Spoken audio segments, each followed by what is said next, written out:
হিঙ্গলগঞ্জের দিকে আমরা নজর রাখছি এবং অবশ্যই ভোটারদের লম্বা লাইন সকাল থেকে বিভিন্ন প্রান্তে, তা বলার অপেক্ষা রাখে না।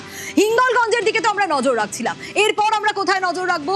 এরপর আমরা নজর রাখবো খণ্ডঘোষের দিকে। হ্যাঁ, খণ্ডঘোষে কেন নজর রাখবো? তার কারণ এই খণ্ডঘোষ বিধানসভা, এটাও কিন্তু একটা বড় ফ্যাক্টর।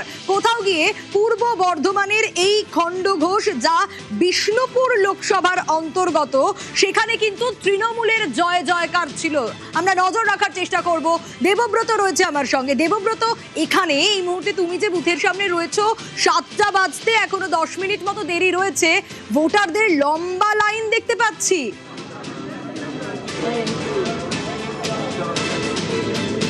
একদমই ভোটারদের লম্বা লাইন। এই মুহূর্তে রয়েছে আমি খণ্ডঘোষের বিন্দুবাসিনী বালিকা প্রাথমিক বিদ্যালয়ে। এখানে দুটি বুথ রয়েছে, তোমাকে যদি একটু চিত্রটা দেখাই। ভেতরে রয়েছে আধা সামরিক বাহিনীর 6 জন জওয়ান, রয়েছে একজন রাজ্য পুলিশের কনস্টেবল রয়েছে, তাকে বাইরে রাখা হয়েছে এবং সকাল থেকেই কিন্তু লম্বা লাইন। আমরা কয়েকজনের সঙ্গে কথা বলছিলাম, তারা বলছিল সকাল থেকেই মেঘলা আকাশ, জমিতে ধান রয়েছে, যে কারণে তারা সকাল সকাল কিন্তু ভোট দিতে এসেছে। 179 নম্বর বুথ এবং 180 নম্বর বুথ। 179 নম্বর বুথে 1100-র অধিক ভোটার রয়েছে, 180 নম্বর বুথে রয়েছে 600-র অধিক ভোটার। অর্থাৎ সকাল সকাল কিন্তু ভোটের লাইনে দাঁড়িয়েছে সাধারণ মানুষ। আমরা একটু কথা বলছি এত সকাল সকাল কেন ভোটের লাইনে?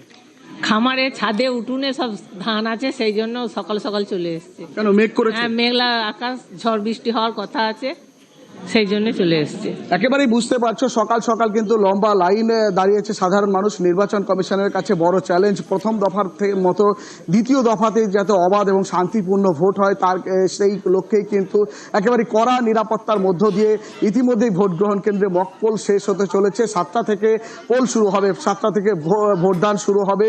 সেই ভোটদান করবেন সাধারণ মানুষ, তাই সকাল থেকেই কিন্তু লম্বা লাইনে দাঁড়িয়েছে। একেবারে দেবব্রত, এই ছবিটাই এবং দেখতে পাচ্ছি আমরা, এবং তারই